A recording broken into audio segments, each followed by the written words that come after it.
किसी ने बहुत सही बात कही है, मंजिलें उन्हें नहीं मिलती जिनके ख्वाब बड़े होते हैं, बल्कि मंजिलें उन्हें मिलती हैं जो जिद पर अड़े होते हैं। Hello friends, welcome back to my channel GK with Manisha. Friends, आज की वीडियो में हम मोस्ट इम्पॉर्टेंट टॉपिक विश्व पर्यावरण से संबंधित उन महत्वपूर्ण प्रश्नों को देखेंगे जो आपके सभी परीक्षाओं में पिछले कई सालों से पूछे जा रहे हैं। तो आप वीडियो के अंत तक बने रहिएगा। फ्रेंड्स, इस वीडियो में हम 25 टॉप प्रश्नों को देखेंगे। तो हम फर्स्ट क्वेश्चन पर चलते हैं। आपका फर्स्ट क्वेश्चन है, वन संरक्षण अधिनियम कब बनाया गया? इसका आंसर है 1980 में। फ्रेंड्स, वन संरक्षण अधिनियम 1980 में बनाया गया है। इंपॉर्टेंट पॉइंट को समझते हैं। वन संरक्षण अधिनियम 1980 को वनों के संरक्षण और उससे जुड़े मामलों या उससे सहायक या आनुवंशिक मामलों के लिए पारित किया गया था। इस अधिनियम के प्रावधानों के तहत गैर वन उद्देश्यों के लिए वन भूमि के मोड़ के लिए केंद्र सरकार की पूर्व स्वीकृति आवश्यक है। फ्रेंड्स, ये वेरी इंपॉर्टेंट है, इस क्वेश्चन को आपको याद रखना है। अगला क्वेश्चन है, किस वृक्ष को पर्यावरणीय संकट माना जाता है? इसका आंसर है यूकेलिप्टस। यूकेलिप्टस को पर्यावरणीय संकट माना जाता है। फ्रेंड्स, मान लीजिए सफेदा। सफेदा जो होता है वो हमारे भूगर्भ पर इतना ज़्यादा जल को सोखता है कि उसके आसपास के कोई भी वृक्ष हरे रह ही नहीं जाते हैं, इसलिए उस वृक्ष को फ्रेंड्स पर्यावरणीय संकट माना जाता है। इम्पॉर्टेंट पॉइंट को समझ लेते हैं। पर्यावरण संरक्षण अधिनियम भारत की संसद द्वारा 1986 में पारित किया गया था, संविधान के अनुच्छेद 253 के तहत। यह 19 नवंबर 1986 को लागू हुआ। इस अधिनियम का उद्देश्य मानव पर्यावरण पर संयुक्त राष्ट्र सम्मेलन के निर्णयों को लागू करना था। फ्रेंड्स, ये वेरी इंपॉर्टेंट है, इसे भी आपको याद रखना है। अगला क्वेश्चन है, जल संरक्षण एवं प्रदूषण नियंत्रण अधिनियम कब बनाया गया? फ्रेंड्स, मैंने आपके लिए सारे क्वेश्चन इंपॉर्टेंट एंड सिलेक्टेड लिए हैं। इससे पहले अगर आप मेरे चैनल पर नए जुड़े हैं तो चैनल को लाइक एंड सब्सक्राइब कर दें। अब बेल आइकन को भी प्रेस करें ताकि मेरी हर आने वाली वीडियो आप तक सबसे पहले पहुंच सके। इसका राइट आंसर है 1974 में। फ्रेंड्स, जल प्रदूषण निवारण तथा नियंत्रण अधिनियम 1974, जिसे बाद में जल अधिनियम भी कहा गया है, इंपॉर्टेंट है फ्रेंड्स, इसे आपको याद रखना है। संविधान का एक अनिवार्य भाग है जिसको जल प्रदूषण निवारण एवं नियंत्रण के प्रयोजन के लिए विशेष रूप से तैयार किया गया है। यह केंद्रीय अधिनियम हो जो कि जल प्रदूषण को आम जनता के लिए हानिकारक मानता है। इंपॉर्टेंट फ्रेंड्स, याद रखना है आपको। अगला क्वेश्चन है, पर्यावरण की सुरक्षा मूल कर्तव्य है। फ्रेंड्स, इसे आपको याद रखना है। इसका उल्लेख किस अनुच्छेद में किया गया है एवं संविधान के किस संशोधन के अंतर्गत जोड़ा गया है? इसका राइट आंसर है फ्रेंड्स, पर्यावरण की सुरक्षा मूल कर्तव्य है। इसका उल्लेख अनुच्छेद 51 में किया गया है और इसे 42वें संविधान संशोधन के द्वारा जोड़ा गया है। इसे आपको याद रखना है। अगला क्वेश्चन है, भारतीय वन प्रबंधन संस्थान कहाँ है? इसका राइट आंसर फ्रेंड्स, भोपाल में। भारतीय वन प्रबंधन संस्थान भोपाल में है। इंपॉर्टेंट पॉइंट में समझ लेते हैं।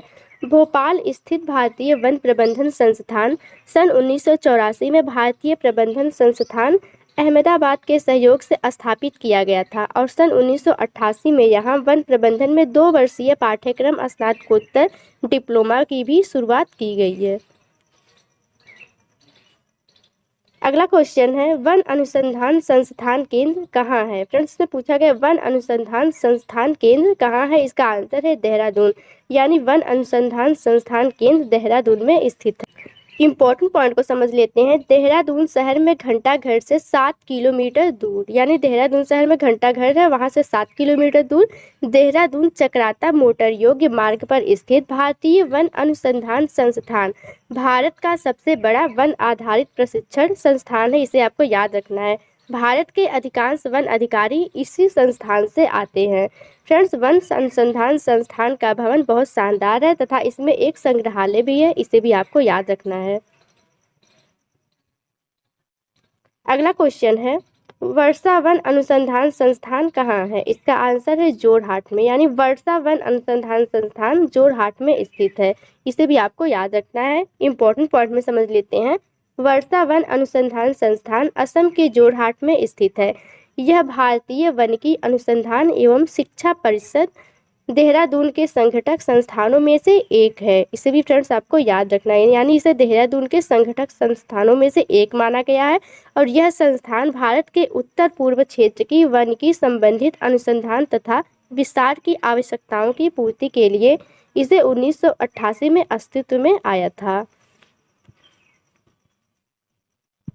अगला क्वेश्चन है, वन आनुवंशिकी एवं वृक्ष प्रजनन संस्थान कहाँ है? इसका आंसर है कोयम्बटूर में, यानी वन आनुवंशिकी एवं वृक्ष प्रजनन संस्थान कोयम्बटूर में स्थित है। इंपॉर्टेंट पॉइंट में समझ लेते हैं। वन आनुवंशिकी एवं वृक्ष प्रजनन संस्थान कोयम्बटूर तमिलनाडु में स्थित है। यह संस्थान वृक्ष प्रजातियों की उत्पादकता में सुधार के लिए अनुसंधान कार्य करता है। यह एक राष्ट्रीय संस्थान है, इसे भी फ्रेंड्स आपको याद रखना है, जिसकी स्थापना अप्रैल 1988 में भारतीय वानिकी अनुसंधान एवं शिक्षा परिषद के अधीन हुई थी। अगला क्वेश्चन है, वन उत्पादकता केंद्र कहाँ है? इसका राइट आंसर है रांची, यानी वन उत्पादकता केंद्र रांची में स्थित है। इंपॉर्टेंट पॉइंट है, वन उत्पादकता संस्थान, इसे IFP भी कहते हैं, में स्थित एक अनुसंधान संस्थान है। रांची के राज्य में झारखंड। यह पर्यावरण, वन और जलवायु परिवर्तन मंत्रालय, भारत सरकार के भारतीय वानिकी अनुसंधान और शिक्षा परिषद के तहत काम करता है। फ्रेंड्स इंपॉर्टेंट है, इसे आपको याद रखना है। अगला क्वेश्चन है, भारत की प्रथम वन नीति का निर्माण हुआ था? इसका आंसर है 1894 में, यानी भारत की प्रथम वन नीति का निर्माण 1894 में हुआ था। इंपॉर्टेंट पॉइंट को समझ लेते हैं। 1894 में घोषित पहली राष्ट्रीय वन नीति देश के सामान्य कल्याण को बढ़ावा देने के लिए जंगलों के प्रबंधन के उद्देश्य के साथ प्रख्यात की गई थी। राष्ट्रीय वन नीति 1888 का मुख्य उद्देश्य पर्यावरण का पारिस्थितिकी संतुलन की स्थिरता और रख रखाव सुनिश्चित करने के लिए बनाया गया था। अगला क्वेश्चन है फ्रेंड्स, गिद्ध संरक्षण परियोजना कब से प्रारंभ की गई? इसका आंसर है 2006 से, यानी गिद्ध संरक्षण परियोजना, गिद्ध के संरक्षण के लिए इसे 2006 में बनाया गया था। इंपॉर्टेंट है फ्रेंड्स, इसे आपको याद रखना है। अगला क्वेश्चन है, गैंडा संरक्षण परियोजना कब शुरू की गई? इसका राइट आंसर फ्रेंड्स 1987 में। 1987 में गैंडा के संरक्षण के लिए इस परियोजना को बनाया गया था। अगला क्वेश्चन है, कछुआ संरक्षण परियोजना कब शुरू की गई? फ्रेंड्स ये वेरी इंपॉर्टेंट है, इसे आपको याद रखना है। 1975 में, यानी कछुआ संरक्षण परियोजना को कछुआ के संरक्षण के लिए 1975 में बनाया गया। इंपॉर्टेंट पॉइंट को समझ लेते हैं। सह्याद्री निसर्ग मित्र नामक संस्था ने कछुओं के शिकार को देखते हुए 2002 में कछुआ संरक्षण योजना का आरंभ किया था, जो प्रतिवर्ष कोकड़ कछुआ महोत्सव का आयोजन करते हुए प्रतिवर्ष कछुओं की कुछ नवजातों को समुद्र में छोड़ देते हैं। इसे आपको याद रखना है। अगला क्वेश्चन है, बाघ संरक्षण परियोजना कब से शुरू हुई? इसका आंसर है 1973 में, यानी बाघ संरक्षण परियोजना 1973 में शुरू हुई और यह प्रोजेक्ट टाइगर बाघ बचाओ परियोजना की शुरुआत 7 अप्रैल 1973 को हुई। अगला क्वेश्चन है, केंद्रीय मरुक्षेत्र अनुसंधान संस्थान कहाँ स्थित है? इसका आंसर फ्रेंड्स जोधपुर में, यानी केंद्रीय मरुक्षेत्र अनुसंधान जोधपुर में स्थित है। इंपॉर्टेंट पॉइंट को समझ लेते हैं। इस आवास की प्रक्रिया को कम करने एवं संसाधनों के वैज्ञानिक एवं अस्थायी प्रबंधन हेतु 1952 में मरुवनीकरण केंद्र की स्थापना जोधपुर में की गई। इसे आपको याद रखना है। अगला क्वेश्चन है, मॉन्ट्रियल प्रोटोकॉल संबंधित है? इसका आंसर है 1987 में ओजोन परत के संरक्षण के लिए मॉन्ट्रियल प्रोटोकॉल बनाया गया था। इंपॉर्टेंट पॉइंट में समझ लेते हैं। मॉन्ट्रियल प्रोटोकॉल ओजोन परत को छेड़ करने वाले पदार्थों के बारे में ओजोन परत के संरक्षण के लिए वियना सम्मेलन में पारित प्रोटोकॉल है। यह एक अंतर्राष्ट्रीय संधि है जो ओजोन परत को संरक्षित करने के लिए चरणबद्ध तरीके से उन पदार्थों को उत्सर्जन रोकने के लिए बनाई गई है जिन्हें ओजोन परत को छेड़ करने के लिए उत्तरदायी माना जाता था। फ्रेंड्स इसे आपको याद रखना है। अगला क्वेश्चन है, वियना, यानी वियना समझौता कब हुआ? इसका आंसर फ्रेंड्स 1985 में। 1985 में वियना समझौता हुआ था। इसे आपको याद रखना है, वेरी इंपॉर्टेंट है। वियना समझौता क्या है, इंपॉर्टेंट पॉइंट में समझ लेते हैं। यानी वियना समझौता यह ओजोन परत के संरक्षण के लिए एक बहुपक्षीय पर्यावरण समझौता है। इस पर 1985 के वियना सम्मेलन में सहमति बनी और 1988 में यह समझौता लागू किया गया। अगला क्वेश्चन है, पृथ्वी शिखर सम्मेलन कब आयोजित किया गया? आंसर है 1992 में, यानी पृथ्वी शिखर सम्मेलन को 1992 में आयोजित किया गया। पृथ्वी शिखर सम्मेलन के बारे में फ्रेंड्स हम अगले क्वेश्चन में देखते हैं डिटेल में। अगला क्वेश्चन है, पृथ्वी शिखर सम्मेलन किस शहर में आयोजित किया गया? फ्रेंड्स रियो डी जनेरियो में पर्यावरण और विकास पर संयुक्त राष्ट्र सम्मेलन UNCED रियो शिखर सम्मेलन भी कहा जाता है, जिसे रियो सम्मेलन भी कहा जाता है। इसे पृथ्वी शिखर सम्मेलन के रूप में भी जाना जाता है। यह 3 से 14 जून 1992 को रियो डी जेनेरियो शहर में इसे आयोजित किया गया था, या कह सकते हैं कि रियो डी जेनेरियो में आयोजित एक सम्मेलन था। इम्पोर्टेंट है फ्रेंड्स, इसे आपको याद रखना है। अगला क्वेश्चन है, क्योटो प्रोटोकॉल संधि किस वर्ष से लागू की गई? इसका राइट आंसर है 2005 से। क्योटो प्रोटोकॉल संधि 2005 से लागू की गई।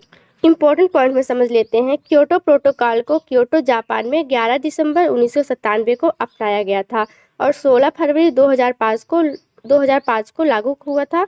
वर्तमान में 192 पार्टियां इस प्रोटोकॉल में हैं, जबकि दिसंबर 2012 में कनाडा इस प्रोटोकॉल से हटा दिया गया है। फ्रेंड्स, इसे आपको याद रखना है। अगला क्वेश्चन है, 5 जून को विश्व पर्यावरण दिवस किस सम्मेलन में घोषित किया गया था?